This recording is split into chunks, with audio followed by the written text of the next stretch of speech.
All right, welcome back to the show. I am here with the awesome Dr. Ken Berry. How are you today? I'm great. Thanks so much for having me. I'm so excited you're here. I can't wait to dive into all the myths and misconceptions and all this fun stuff. Before we get started, do you want to tell our guests just a little bit about yourself, about your background, kind of how you got to where you are today? Sure. I am a family physician, an MD. I graduated from the University of Tennessee Health Science Center in Memphis, Tennessee, did a residency in family medicine, and then proceeded to practice emergency room medicine and family medicine for the next 20 years. And about 2 years ago, my wife, Nisha, who is the brains of the operation, said, you should start a YouTube channel and do a YouTube video. And I said, that's dumb. I'm not doing that. Why would I do that? I take care of all these patients. And she said, well, okay, doctor, how many patients do you take care of a day? And I said, I don't know, 30, 40, depending. And she said, well, wouldn't you be even a better, more useful doctor if you took care of 300 or 400 a day or 3,000 or 4,000 a day? And you're not married, I don't think, Rachel, so you don't understand yet that it's really, really painful to admit when your spouse is right and you're wrong. But she was right and I was wrong. And so a few weeks later, I made my first YouTube video and the rest is history. That's amazing. And you are, I watch all of your videos and they just Thank you. blow me away. I try to send them to as many people as possible, especially my family. Yeah. But on that note, actually, so your book, Lies My Doctor Told Me, I actually don't have it with me right now because my dad has it back in New York. But perfect. I just remember the first time I gave it to him and he started reading it, he was like blown away by a lot of the topics, you discussed in the book. And that's what I really want to dive into today, because I know there's just so many misconceptions out there and people are just kind of steered the wrong way in a lot of situations. Right. And so there's a few things you talk about in the book and then a few other kind of topics that I just want to dive into, some of just the common myths and misconceptions. Absolutely. And keep in mind, every single medical and nutrition question that I spin around in my head, I put it through 3 tests. First is the ancestry of it, the paleoanthropology of it. Is this something that we've done for hundreds of thousands of years, right? Mm-hmm. If it's only something we've done for the last 50 years, then I'm immediately suspect of that. That may or may not be a good thing, right? But if we've done something for 250,000 years as hominids, then I'm okay, it's probably ancestrally appropriate. Number 2 is, does it make good common sense? We've been playing in the sun for 2.5 million years naked as hominids, but now since 1970, the sun will give you cancer. You see, that doesn't pass the common sense sniff test. Like, wait, what? What? The sun? No, the sun hasn't changed. Our diet has. And then number 3, meaningful medical and nutritional research. And I use that word meaningful, and that's a very loaded word, as you probably already know, and many people will find out later. Just because there was a big research study published doesn't mean a damn thing.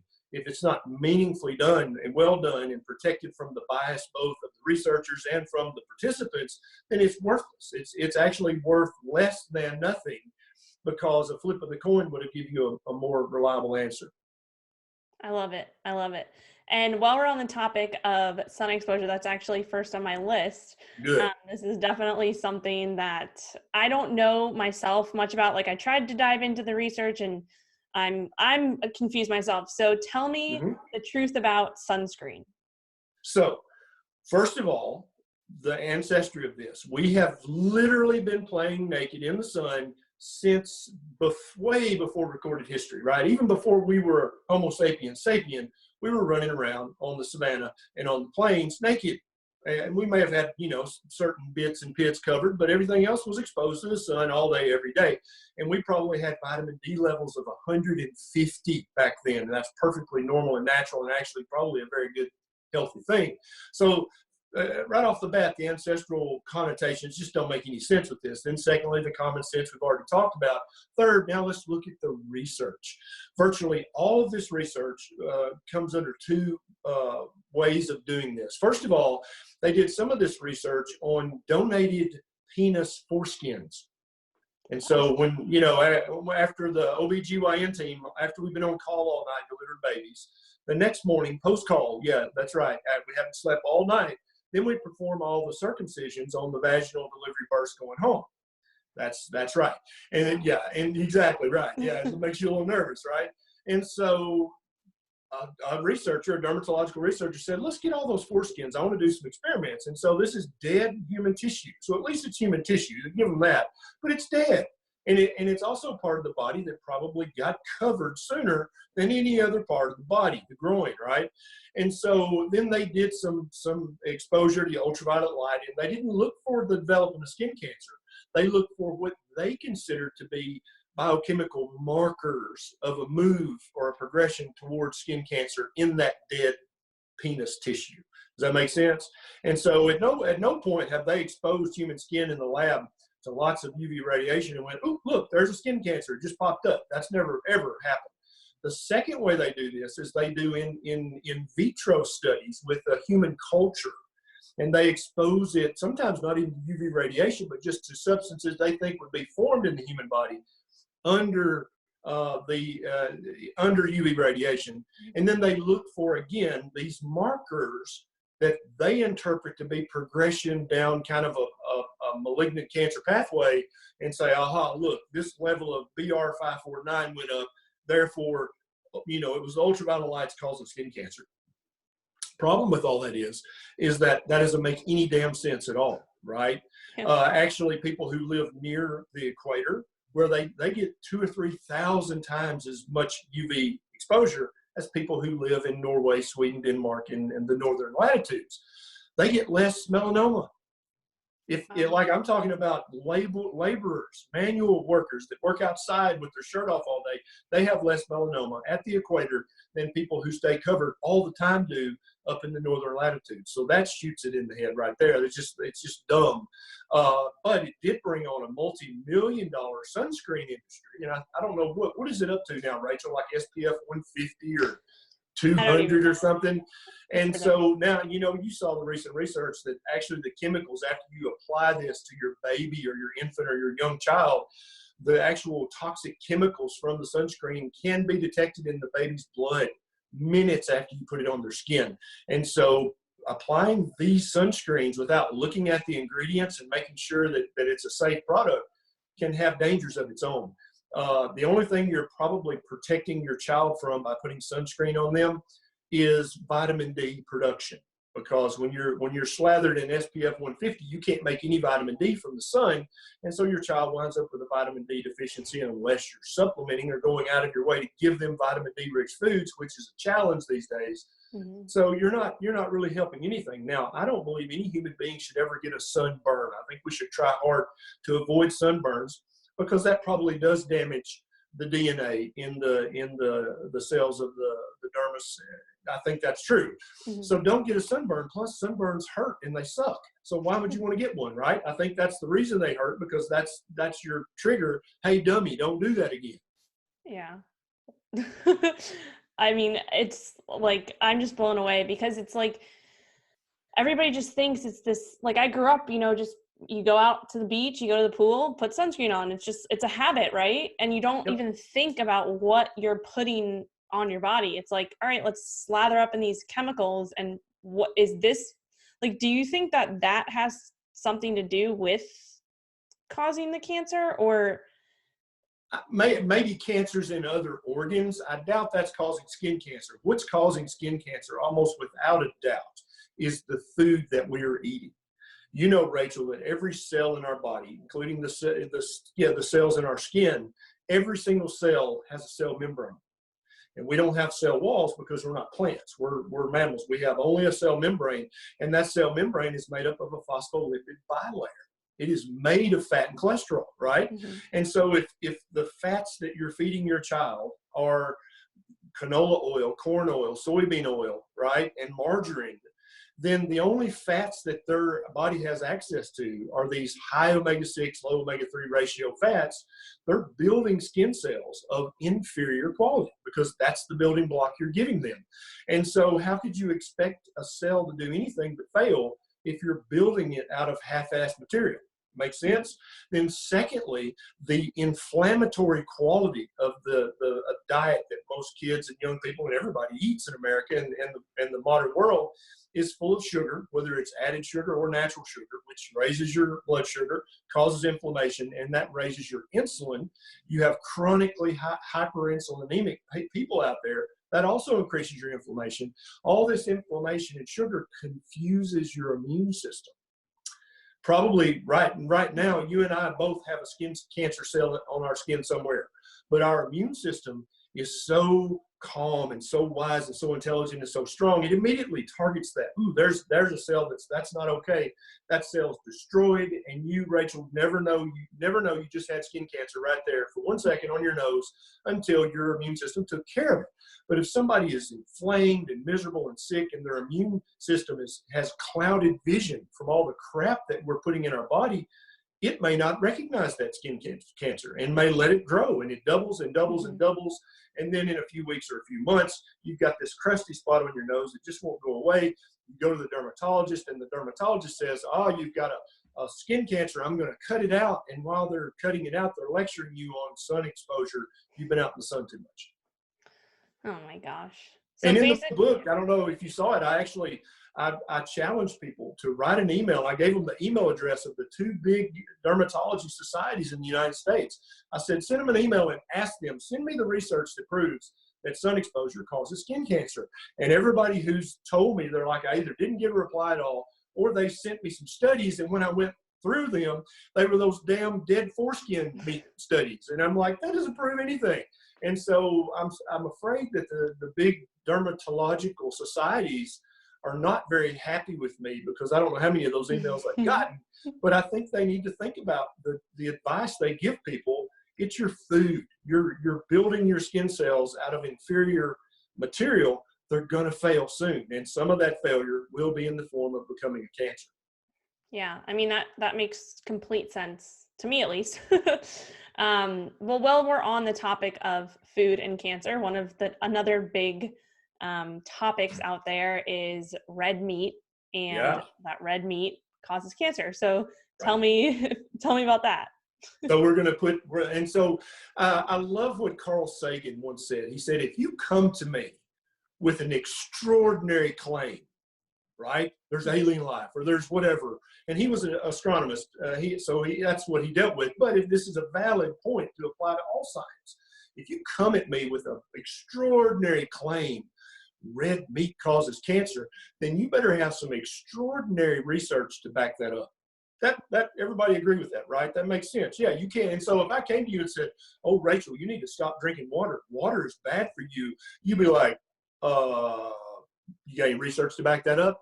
And if I said, yeah, I've got this observational study, you'd be like, dude, shut up. No, just shut up. That makes no sense at all. And so I'm going to put this question: is it possible that red meat is bad for human beings? Does it cause heart disease? Does it cause colon cancer? Let's put it through our three filters. First of all, we've been eating as much fatty red meat as we could get our hands on since we've been on this planet.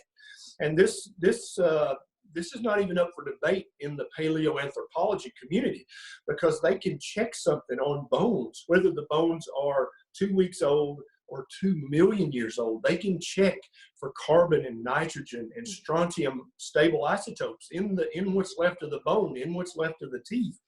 And they can tell you very clearly, did this person, whether they lived 2 months ago or 2 million years ago, did they eat a meat-heavy diet? Was it seafood? They can tell the difference between if it was a seafood-heavy meat diet or a red meat-heavy diet. They can tell you, did they eat a plant-heavy diet? Was it C3 plants or was it C4 plants? They can tell the difference if they ate a lot of corn or they ate a lot of wheat. Literally, from tens and hundreds of thousands of years ago, we can tell this. And any paleology textbook is in there. There's no doubt that the human species has eaten as much fatty meat as we could get our hands on since we've been a species on this planet. And people estimate that to be anywhere from 200,000 to 250,000 years. So right there, you just failed on the ancestral appropriateness of that, right? Mm-hmm. Number two, common sense. Duh. No, it's dumb, right? Number three, okay, fine. I hear you. Show me the meaningful research. And the World Health Organization, their ARIC committee, said that that eating red meat is almost as bad for you as smoking, right? And processed meat is as bad as smoking. They label it a carcinogen. Mm-hmm. But when you look at the studies that they use, they only cite 2 or 3, even though they say there's many studies. They only cite 2 or 3, and they're all observational studies. And so basically they would send out a bunch of food frequency questionnaires that ask questions like, how many cups of ribs have you eaten in the past 6 months? Literally, that's one of the questions. And you're like, so you guess, right? Yeah. And these studies are not blinded. So if the researchers who did these studies believe that plant-based is healthiest, that bias is going to slip into the results. And also, you get a thing called healthy user bias that you probably heard about before, because people that tend to stay away from red meat also tend to stay away from smoking and alcohol and smoking crack and all other bad things because they're trying to be healthy. That doesn't mean that eating the plant-based diet and avoiding red meat is what made them healthy. They're healthy because they're not smoking, they're not drinking, they're exercising, and they're not smoking crack. That's why they're healthy.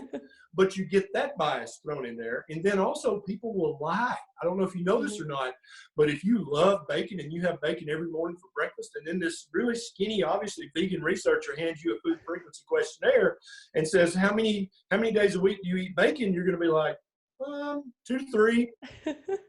Right? Yeah. That's just human nature. And so basically these big observational studies cash in on every single weakness of human nature in the chain.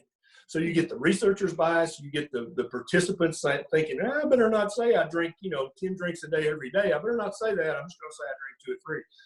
And then you get the healthy user bias. And what you get is a result that is worse than flipping a coin. It literally tells you less than nothing, because what it's going to do is it's going to lead you astray from the truth of the actual question that was asked. Yeah. And even just like when I think about that, the food frequency questionnaires and those types of questionnaires, it's like, I don't even remember what I ate like 3 days ago. How am I going to remember what I ate 6 months ago? Right. Like, Exactly. It just, like you said, there's no logic behind that. And you can tell that the questions were crafted by people who don't eat meat, because nobody measures ribs in cups. I'll have a cup of ribs. No. Yeah, when you said that, I was like, wait, what? That's a literal question. And if you want to read more about these food frequency questionnaires, Nina Teicholz, her book, The Big Fat Surprise, I love that. She goes into super deep detail about the idiocy of the food frequency questionnaires.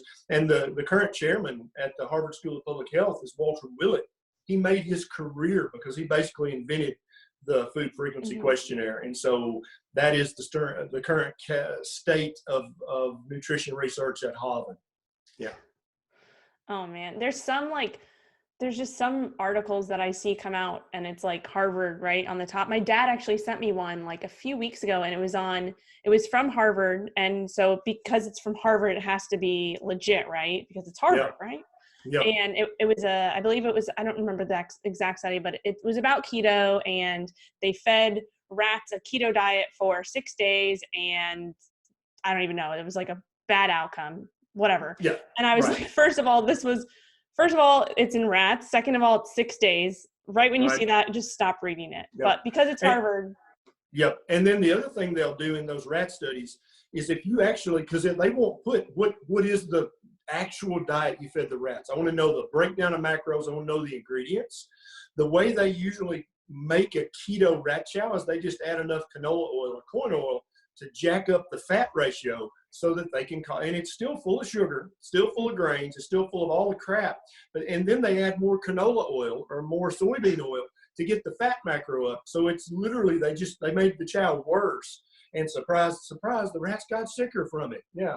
It's ridiculous. It's like, there's no words. No, there are no words. There may be criminal charges, but there are definitely no words. There should be. Yeah. Oh man. All right. Well, I feel like I could ask you questions about red meat, and I know you're an expert on it, but I want to dive into a few other things. So this one kind of relates because with our red meat, which we love, we add salt to it, right? So there is a lot, I think it's getting a little bit better, just from what I've seen recently. in terms of not people being not so afraid of salt. But there is kind of this whole salt causes high blood pressure and that whole deal. So right. What's your take on that? So the American Heart Association is starting to very slowly, very quietly back away from their very, very low salt recommendation. Even though the DASH diet, which is their baby, is always in the top 5 on the U.S. News and World Report top diets every year, they're starting to back away from the salt, because if you put somebody on a super low salt diet, their energy goes to zero. People with heart failure actually get worse. People with fluid balance issues, their fluid balance actually gets worse. All these things get worse. Human beings are low carb, salty mammals. That's what we are. We came from the ocean. Basically, we are the ocean wrapped up in a sack of guts. That's what we are. We basically carried the ocean with us when we came out. And so if you're a creationist, I'm sorry, I love you. God bless you. But that's kind of what happened. And so then it makes sense. Well, yeah, we need salt then. And then you see, if you just get on YouTube and search for animals seeking salt, you can see videos of mountain goats climbing up the sheer face of a dam. I'm literally putting their life and their little kids' life in danger to go up there and lick a certain rock because it's full of salty minerals. Are they gluttons? Are they stupid? No, they're risking their life because they have to have that salt. First of all, for life. If I were able to magically reach into your body and pull out all the sodium and chloride, you'd be dead in seconds. Mm-hmm. Nobody argues that, right? You have to have it. And then secondly, that mountain goat knows that if she and her kid, if they're going to outrun that coyote or that hyena, they have to have optimal function, and salt will give them that. If you prick your finger and taste the blood, it's salty. Mm-hmm. That's not because you're a glutton. That's because we are salty mammals. We need salt, and I recommend real salt, which is a brand, but it's also a concept as well. And we can talk about salt all day. I'm 100% okay with that. But do not be afraid of salt. My good friend, Dr. James D. Nicolantonio, has a great book called Salt Fix. Mm-hmm. That if you're like, I don't know if there's any research to back up what this crazy Dr. Barry's saying, go read the PhD researcher, Dr. D. Nicolantonio's book, and then you'll understand. Yeah, I love that one. That is definitely the one I recommend to anybody who says anything about salt. But in terms of the quality salt, because I know you talked about real salt, that's what I use. And we can talk about Himalayan salt and sea salt, but why is it so, well, let's just talk about kind of the difference between the salt that you find on, your average restaurant table versus real salt. Yeah. So first of all, you don't know where that salt came from. If anybody's ever owned a restaurant, you know that the profit margin is razor thin. You will cut corners any way you can, because if you don't, you'll be out of business in a few months, right? And the new restaurant will take your business and you'll go broke. And so if you can save 10 cents a pound on salt, you're going to do that. Of course, you got to do that. I mean, salt, right? But the problem is a lot of this salt comes from evaporated ocean water. And we all know that the ocean is full of pollution. It's full of microplastics and nanoplastics, and these plastics cannot be filtered out. And most of the salt manufacturers don't even attempt to, but they can't even if they tried, because they're down on a nano scale. They're super tiny, okay? And so if you're eating evaporated ocean salt from our modern oceans, you're eating plastic, which is going to mess with your hormones. Plastics are estrogen mimickers. And so that's going to have an estrogenic effect in your body. And if you're a man, obviously that ain't that good. If you're a woman, too much estrogen is also not good, right? Mm-hmm. And so that's number one. Do not eat evaporated ocean salt from our modern ocean. So where are you going to get your salt? You're going to get it from a salt mine, which comes from an ancient ocean. Back in the days when there was no pollution, there was no Fukushima, right? There was no Chernobyl. There were no Walmart plastic bags floating all out in the ocean getting bashed on the rocks. That stuff didn't exist back then. The ocean was as pure as it could possibly be. And so the Redmond's real salt comes from near the Salt Lake in Utah. Mm-hmm. And it is actually capped by 400 feet of bentonite clay. So it's got this dome of bentonite clay protecting the salt. And currently they're mining the salt at about 400 or 500 feet under the surface. So that is as pristine, as pure as you can possibly get. I love that, and I think that's what you need.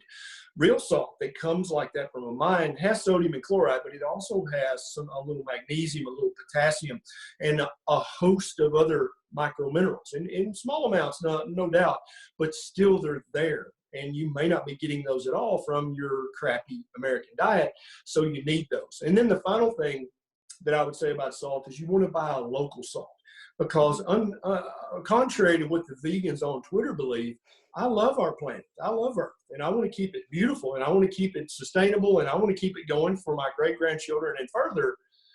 Therefore, I don't want to have a huge carbon footprint of shipping pink Himalayan sea salt all the way from Asia to my table in Tennessee. Does that make sense? And so if I can find what I would consider a local salt in Utah, that's much closer. It does not have to be put on a cargo ship to get to Tennessee.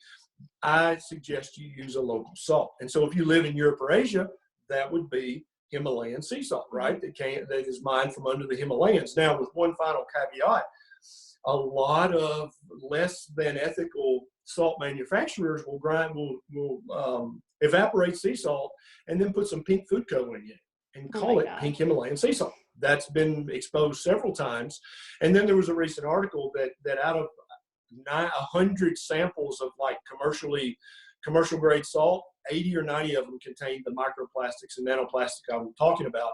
So it's a 100% chance that cheap salt on the restaurant table has those microplastics. And that's why every time Nisha and I go to a restaurant, we carry this little puppy in my pocket, so that we've got real salt. We know where it came from. We actually know the people on a first name basis who mine this salt. I trust this salt. I don't trust that salt on the restaurant table. Yeah, I'm same. I have those in like every single purse pocket everywhere. Yeah, because you're basically just eating plastic. Like that's what it is. Right. Plus maltodextrin, plus aluminum, plus whatever they used in the processing process. You don't know. And you look on the ingredients, it says salt, but that's not true at all. The next question about salt would be iodine. I was just going to ask iodized salt, right? No. First of all, that's not a natural way to get iodine. The federal government started doing that because they found out that a lot of people who lived in the center of the country had these big goiters because they were iodine deficient. You have to live near the ocean or a mineral deposit to get enough iodine in your diet. And so they thought, well, how can we get iodine into everybody? Because they couldn't even recruit boys for World War I because they had to 4F them because they all had a big goiter. They couldn't put them in active service. And so they put the iodine in the salt. That is a governmental invention. That is not a natural way to get iodine, right? And so the natural way you get iodine is from eating seafood. If you like seafood. If you don't like seafood, then you can use a little supplement like Lugol's 2% iodine or something like that. But I would prefer you get it from eating ocean fish. Yeah, no, I agree. I think that's a huge misconception too. A lot of people ask, oh, well, where am I going to get iodine from? And kind of while we're on that, what if someone was worried about like their iodine levels and stuff like that, how would they go about testing those? The best test to check for your true body iodine is to do a 24-hour urine for iodine excretion. That's really the gold standard. Just checking a serum iodine level it changes from minute to minute, and it can be very misleading. But a 24-hour, and then even a spot urine for iodine, just a one-time urine collection can be misleading. That's why you need to do the 24-hour. But I don't even think people should go to that kind of length. You can if you want to. If you're a biohacker or you like to record data, do that. But if you just eat seafood 2 or 3 times a week that literally is grown in the sea, not farmed in China somewhere, you're going to get all the iodine that your body needs. Yeah, no, that makes sense. Makes sense. While we're talking a little bit about this also, I guess I want to switch gears a little bit, but I know you've chatted a little bit about, well, this can be a heavy topic, but dairy. Maybe we can somehow, I don't know, pick something within dairy. It's a huge topic, but I feel like it's something that some people are scared of. They don't know what to choose or if they should just completely leave it out. What's your take on that? Yeah. So there's actually a chapter in the book about that. Human beings are the only mammal on the planet that drinks milk as an adult. No other mammal does that without exception, right? And nobody argues that. And if milk were such a great source of nutrition for adult mammals, there would be a weasel or a possum or some animal, because life always finds a way. Mammals are very smart. That's how come we lived through the great tragedy 12, 13,000 years ago, because we're smart. We adapt very well. There would be some little weasel that would slip into the nest or into the barn and be sucking the milk of a lactating mammal. But no mammal does that. So that, I think all that means something. I don't think it proves anything, but I think that's meaningful to the conversation. And so when you are a newborn human from the age of birth to 2, 3, 4 years, you do need milk. Absolutely, you do need milk. And that's all you need is your mother's breast milk and nothing else.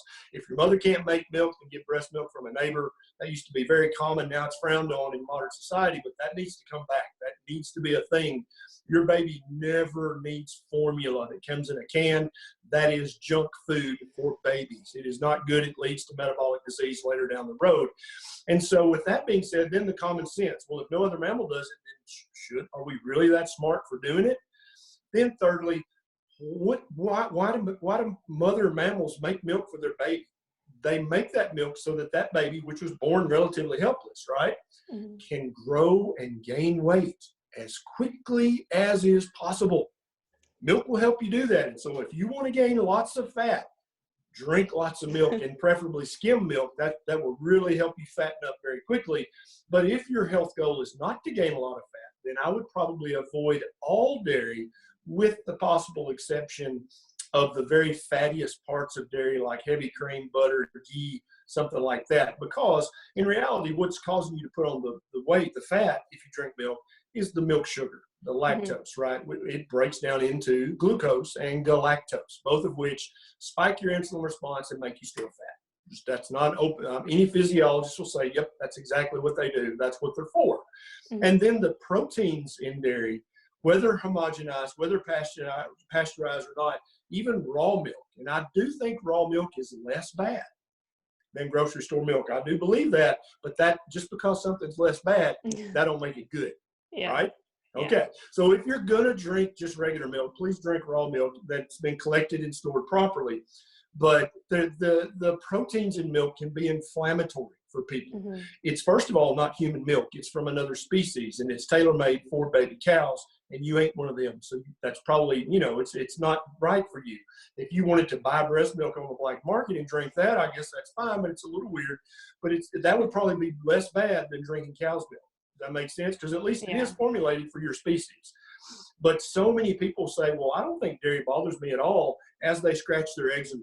I don't think dairy bothers me at all, as they scratch their dandruff, right? Or they rub their sore knee, or they say, ooh, I'll be right back. I got to go to the bathroom. My irritable bowel's acting up again.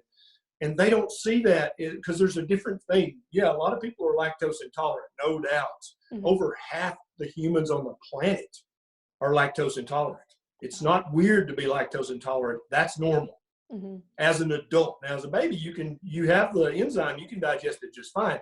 But as we grow up, we lose that enzyme, and that means you should stop drinking that, right? But a lot of people don't realize there can be an allergy to the protein in the milk, the casein in the whey, whether it's an A1 or an A2 casein. I have not seen any compelling research that shows that A2 casein is okay for all humans to drink. I think some people still react to that as well. But that's that, and so it doesn't express itself like, ooh, I drank this milk and got blisters in my mouth immediately. Then we would know, oh, dummy, don't drink that. Obviously, it's bad. But you get this knee arthritis, or you get this eczema on your arm, or you get this whatever. You don't associate that with an allergy to the milk protein. But I don't think any adult human should drink milk. I think that's a waste of time, a waste of money. It causes inflammation, and it's going to cause you to get fat. Yeah. I guess I would say that I'm definitely guilty of, the only dairy I consume really is from cow's dairy is Greek yogurt. It's just something about it. I'm just like, and it's just like plain Greek yogurt. I like to add collagen to it. But what I do notice though, like it is something that I feel like I'm literally addicted to. Like, isn't there something in dairy that is very addicting? Can we chat a little bit about that? Yeah, some of the proteins mimic endorphins, and they will actually partially activate the mu receptor, which is the receptor that narcotics bind to. to give you that euphoria. And so there absolutely can be an addictive quality to dairy, just like there can be to any junk food. That's absolutely true. And that's probably goes for cheese too, right? Why cheese is so, I mean, probably tastes so good, but like, yeah, it is like you can just eat. I could sit there and eat an entire block of cheese and just And I do think that fermented dairy, cheese, real cheese, kefir, yogurt, full fat, real, that's been acted on by a microbe, I think it is less bad because the microbe basically ate up all the lactose. That's what it was there for. And in the process, its excretions, the bacteria's poop basically, or urine, bit the protein molecule. And that's what makes that a solid form of dairy instead of liquid milk anymore.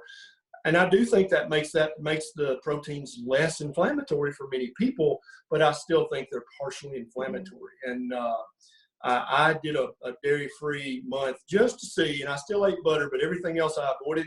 I lost like 6 or 8 pounds, felt better. I lost an inch on my waistline.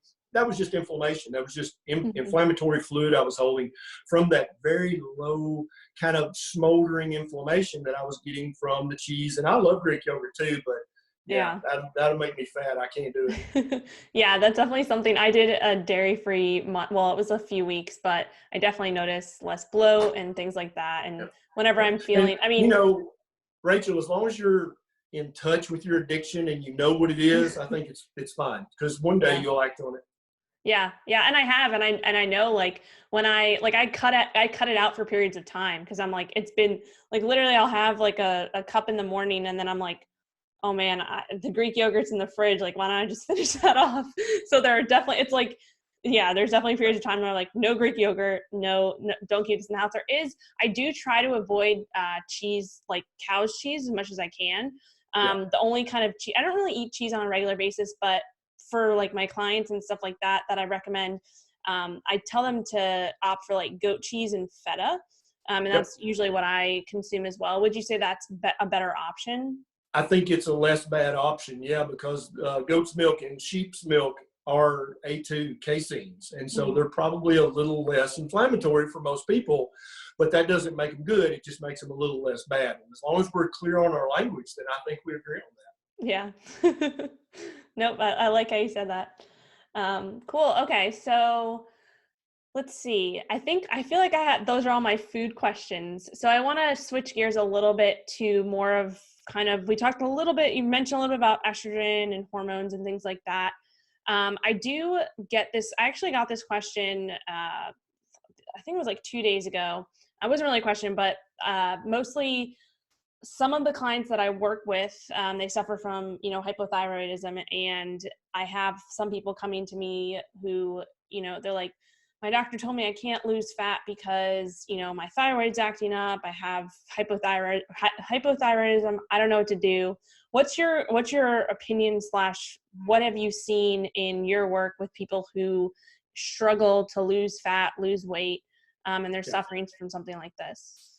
Yeah, people with hypothyroidism or low thyroid function and people with Hashimoto's thyroiditis, their fat loss, and let's again be clear with our language. People don't really want to lose weight. They want to lose fat, damn it. They don't want to lose bone density. They don't want to lose muscle. They want to lose fat. But with a low thyroid function, your fat loss can be glacially slow. It can just literally seem like it's impossible to burn the fat. Your body's just not going to let you do it. And so I'm a big proponent of checking a full thyroid panel that's and I use the same panel that is talked about on the website, Stop the Thyroid Madness. I think that's a great resource for people who have been diagnosed with hypothyroid or who have all the hypothyroid symptoms and their doctor said, I checked the TSH and your thyroid's normal. Then you need to go check out Stop the Thyroid Madness, because there's way more to checking the thyroid function in your body thoroughly and completely than just checking a TSH. Gotcha. Stop the Thyroid Madness. Okay. Yes. Great website. Okay. I feel like I heard you mention that somewhere else, and I might have checked it out a little while ago, but I definitely need to check that out myself. Would you say that, have you worked with anybody that you've put them on, lower carb keto diet and they've had success with that? Oh, absolutely. Yeah. And I typically, for my hypothyroid patients, I'll use a desiccated thyroid replacement hormone. So it actually has real T4 in it instead of fake T4 like levothyroxine or Synthroid. It actually has synthetic in the name because it's fake. It's not real.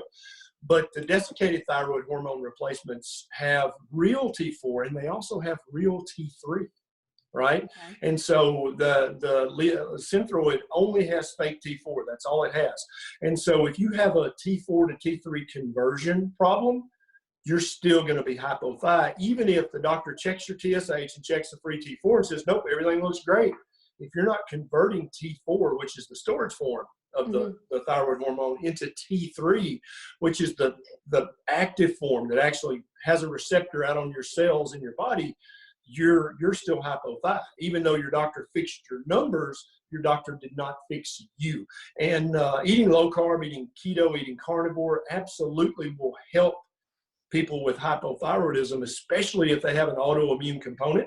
Because remember when we were talking about the skin, our immune system's inflamed, it's confused, it doesn't know where that fine line is between, is this an antigen from my body or is this a foreign antigen? I can't tell the difference. I'm so confused by all the inflammation. Once you get rid of that inflammation, a lot of times their immune system will calm down. My wife Nisha has Hashimoto's, and when she's eating super fatty meat keto or just carnivore, her TPO antibody and TG antibodies, which is the two ways you measure how bad your Hashimoto's is, they go almost back to normal. But if she goes off the plantation and starts eating crap again, they'll go right back up. And I think that's just 1 + 1 = 2 evidence that when you confuse and inflame your body and your immune system, it's going to start attacking parts of you, and it's going to start ignoring things it should attack, like cancer.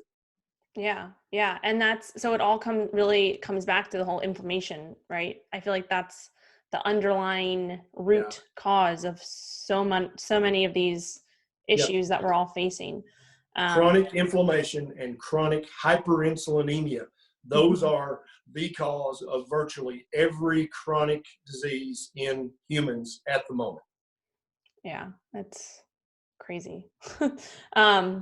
So you actually just said, you remind me of something another question I had before we wrap up, but you said 1 + 1 = 2. So I actually interviewed Dr. Brett Scher, the low carb cardiologist. He's also works with Diet Doctor a few weeks ago, and we talked all about cholesterol. And one of the questions I asked him was why the cholesterol we eat does not equal or equate to the cholesterol in our body that we make. And he said, he was like, 1 + 1 doesn't equal 2 in that case. Right. Can you chat a little bit about that? Yeah. So your body makes cholesterol. And that right off the bat, do you see how back in 1960 and 1970, when they were starting to say, oh, cholesterol is bad for you, some little scientist in the back should have stood up and said, the human body spends ATP to make cholesterol. Actually, thousands of milligrams a day. And I think they would all went, oh yeah, forgot about that. Maybe we wouldn't have to went through all this, but he was too shy and he didn't stand up and say that. And so now we're stuck with this cholesterol is bad for you. But even the American Heart Association, you probably talked about this with Dr. Scheer, they've backed away from saying that if you eat cholesterol, it raises your cholesterol, because that absolutely is not the case. Your body makes about 70 or 80% of the cholesterol that you need each day. And so you might be able to raise your total cholesterol a tiny bit by eating just pure bacon and butter, but it's never enough to be medically meaningful. Yeah. So basically eating eggs and the egg yolks will not. Right. And that still makes doctors and nutritionists and dietitians very nervous to say, when you say, hey, so it's okay if I eat a dozen eggs a day, they're like, well, just try to eat 1 or 2. Right? Yeah. Because somehow still eggs are magically bad for you. But I don't know how. I can't explain it. I can't prove it. But I feel like they're bad. So just have 1 or 2. But there's literally no research in the literature anywhere in the world that eating eggs as many as you want a day does anything but helps your health. So many misconceptions, so many myths, or I don't know. There's just so much. Big fat lies. Big fat lies, which you dive super deep into in your book. So I would definitely recommend anybody who's listening to go get Lies My Doctor Told Me, because it's amazing. So before we wrap up, I do want to I kind of always ask this question for my guests. This podcast is called Metflex and Chill. So the kind of underlying idea and something that I'm super interested in is the whole like metabolic flexibility in this concept, and really kind of diving in. We talked about the root cause of inflammation, and all these diseases are kind of stemming out of that. And what we're doing nowadays is really just putting band-aids on these things with drugs and sunscreen and whatever it may be. But really, do you feel that, like, what's your take on this concept of metabolic flexibility, and really just the fact that most Americans are metabolically inflexible, and that is what truly probably is one of the root causes of all of these things that are happening? Yeah, absolutely. Well, I think the latest research is 87 or 88% of adults in the U.S. have at least one marker of metabolic syndrome. It's actually it's now normal in the United States to have metabolic syndrome. It's more normal to have it than to not have it. That's crazy.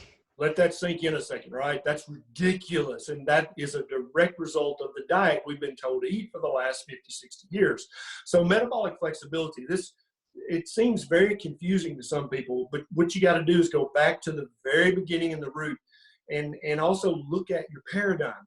My current paradigm, the more I research this stuff and look at this stuff, and I don't even know how many pages of studies I read a week. It's obscene, and Nisha yells at me, but I can't help it because I really want to know the real answer.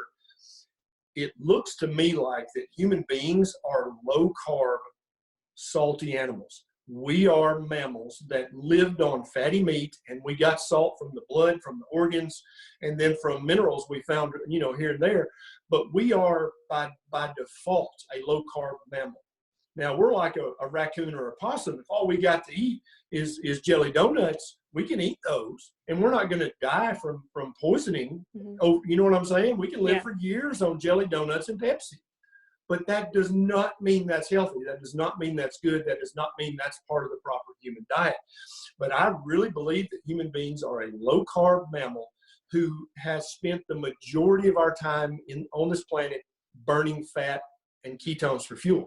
I think that is our default fuel system. And a lot of people still don't get that. They're still operating under the paradigm, no, we're sugar burners. We can burn fat and ketones if we're in starvation mode. Mm-hmm. But I would say, no. Let's not go back in time 100 years or 500 years. Let's go back in time 50,000 years.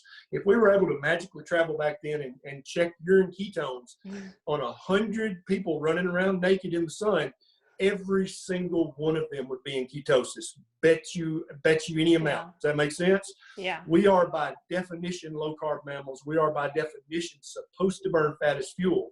We can use a secondary fuel source, which is sugar. Mm-hmm. If our cells need glucose, our liver is happy to make some through a process called gluconeogenesis. We can do that in seconds if we need glucose. We don't have to ever eat any glucose to fuel those cells. We can make that, right? And so once you say, so human beings, we're supposed to eat low carb by definition, that's not just a fad. That's not just the latest thing.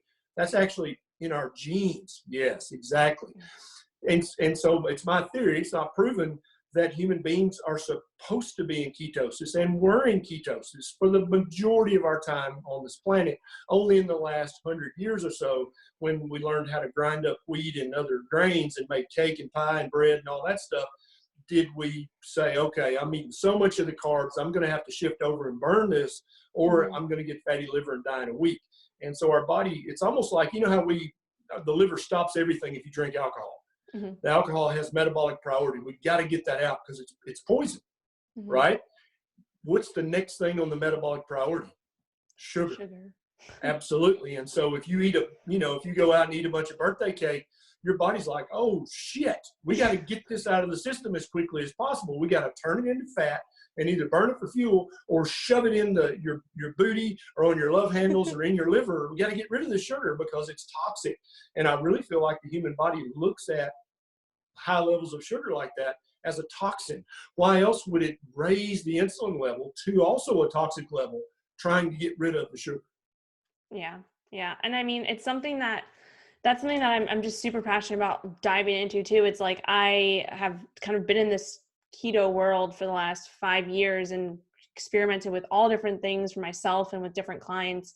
But I've really settled on like this concept of metabolic flexibility, and especially for someone like me or someone who's really pretty healthy, not really dealing with any underlying diseases or disorders, but really just like super active and things like that. In my opinion, just from my experience and what I found for myself and for some, especially I work mostly with women, that the end goal should really be like looking at how you can be as metabolically flexible as possible, and kind of being able to live in the modern world and incorporate things like, for me especially, squash. Like I'm obsessed with winter squash, and some fruit here and there, like whole food carbs that come from the earth.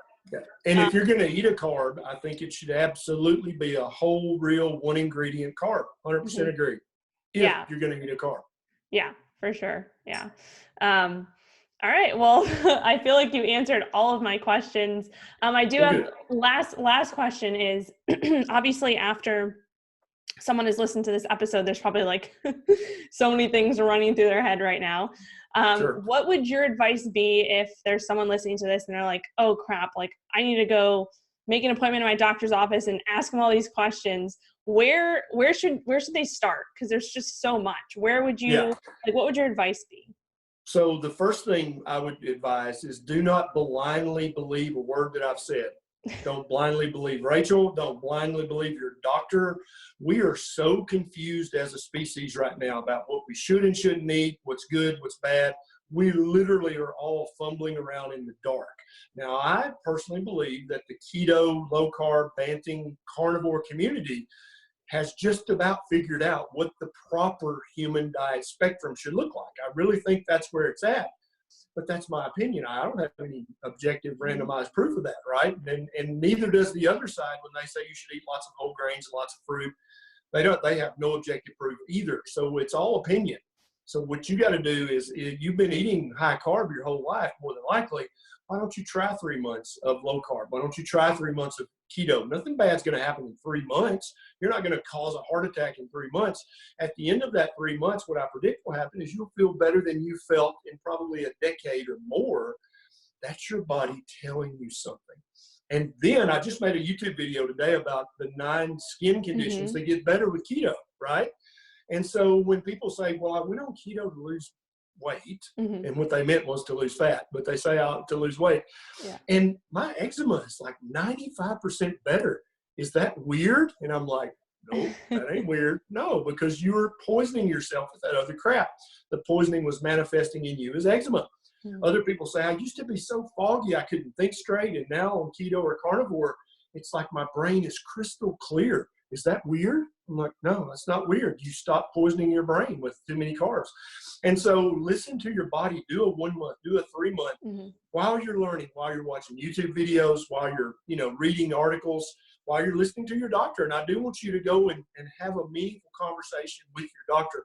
I am not of the undoctored category. I think most of us over the age of 40 need a doctor that we can bounce things off of. But it needs to be a partnership. Your doctor needs to be your learned health partner, not your doctor daddy or your medical mama. They are not your parent. They are not the guru. They are not a demigod. It's just like your mechanic. If your mechanic said, oh, you need a new engine or a new transmission, that'll be $8,000. I'm going to go ahead and get started. You'd be like, whoa, I think I'm going to take it up the road and get a second opinion. You need to be just as quick to get second opinions with your doctor, just as quick to ask them things, just as quick to bring stuff you've printed out from research you've done on the internet. That is valid. Do not let your doctor invalidate that stuff. You have a brain. You are a human being. You are an apex species on this planet. Your doctor's not that much smarter than you. You can figure this stuff out, but you got to listen to your doctor and listen to a wide variety of opinions, then see what works for you in that 3-month trial. Yeah, I totally agree. And do your own research, be your own advocate. It's really like, even when I was growing up, I always thought, there's nothing against my doctor, but I was like, oh, well, my doctor told me this is okay. I'm just going to listen to him. I had acne when I was a teenager, and my doctor was like, oh yeah, that's fine. You can go on Accutane, do that, but come in once a month, right? and let's test you for a pregnancy test. Yep. I was 12 years old. Yeah. My parents didn't know any different because they listened to my doctor, right? So I went through a series of Accutane, and who knows what that did to me. But exactly. There should have been something in there saying, oh, well, if you have to come in, you're 11 or 12 years old, you're coming in, you have to take a pregnancy test every single month for 6 months because you're taking this medicine, but you're not doing anything. You just have to do it. That's part of the protocol because this can cause birth defects. Yep. Like, oh, wait. Yeah. Red flag. Yeah. Right? Yeah. So, exactly. I mean, it just comes back. You have to be your own advocate, and for your kids too. Like they can't be their own advocate, right? Like I had no idea what I was doing. I had no idea. And so parents have to learn this stuff and go out and just research for yourself, and don't say, oh, just because my doctor said this, that it's right, because it might not be. That's exactly right. Doctors are always well-meaning, but they're human, and they are susceptible to all the errors of logic that all of us are. They're susceptible to having a wrong paradigm, and having a paradigm is just a way of thinking about a question, right? And so the analogy is like the blind man feeling the elephant, right? The blind guy that has hold of the tail is calling it a rope. And you see from his perspective, yeah, it does feel like a rope. But then the blind guy touching the side of the elephant says, no, you dummy, it's a wall. Now, but it does feel like a wall, but it's neither of them are right. But yet they could both get in a heated argument, and it could come to blows. And whoever had the longest white coat and worked at Harvard, he would turn out to be right, even though they're both wrong. Yeah. That's the nature of this human game that we play every day. And so you cannot fall for the appeal to authority. Oh, they said at Harvard. Well, then that's the end of that. You cannot let your one life and your one chance at optimal health, you can't let it ride on that bet, because you might lose. Yeah, completely agree. Well, this has been an amazing conversation. Thank you so much. Do you have anything like interesting or fun coming up on your end that you want to share? Yeah, I'm going to be at the low-carb conference in Utah. Coming up in the future. I'm going to be doing an adapt event in Georgia, north of Atlanta coming up. Nisha and I are going to try to get together some kind of proper human diet thing in Nashville in September of 2020. We're trying to get that together right now, so hopefully that'll come together. I'm working on my second book right now, which is tentatively titled The Proper Human Diet. And it's going to basically have everything we've talked about today in written form in it, right? That's because that's literally that's what we've been talking about, is what's the proper diet that the human species should eat? That's the most important question you can ask yourself about your health. If you guys want to check out my YouTube channel, I've got over 270 videos you can watch for free about all kinds of nutrition and medicine, thyroid, hormones, and also toenail fungus. That's one of my most popular videos. And Nisha and I do a Facebook Live every Monday night at 7 p.m. Central. So you can actually join us on a Facebook Live and ask a question. If you're like, yeah, but wait a minute, what about this? You can ask a question and we might answer it. Awesome. So Dr. Ken Berry on YouTube, Facebook, website. Yep. I'm everywhere. Social media. I've got a website, but it needs to be updated, so I'm not going to tell you about that. But I'm on all social media. I'm even on TikTok, believe it or not, because there are so many teenagers out there suffering from obesity, fatty liver, and acne and dysmenorrhea, and they have no idea it's their diet. So bank robbers go where the money is, and doctors should go where the patients are. I need to go where they are so that I can tell them, hey, it's your diet, dummy.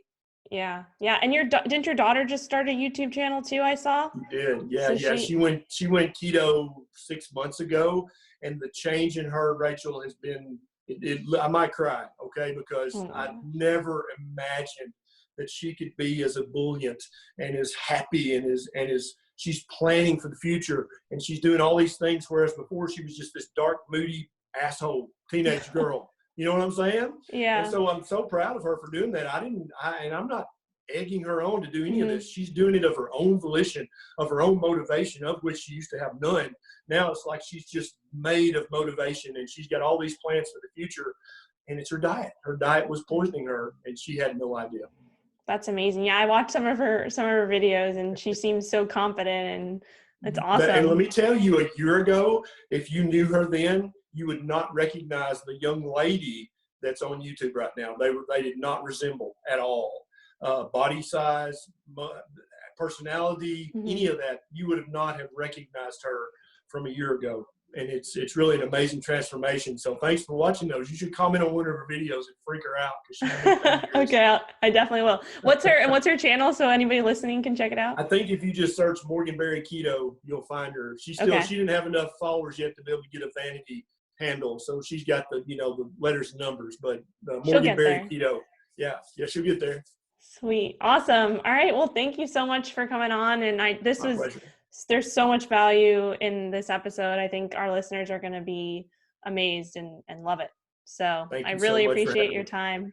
Yeah. It's a pleasure chatting with you again. All right. I will talk to you soon. Later.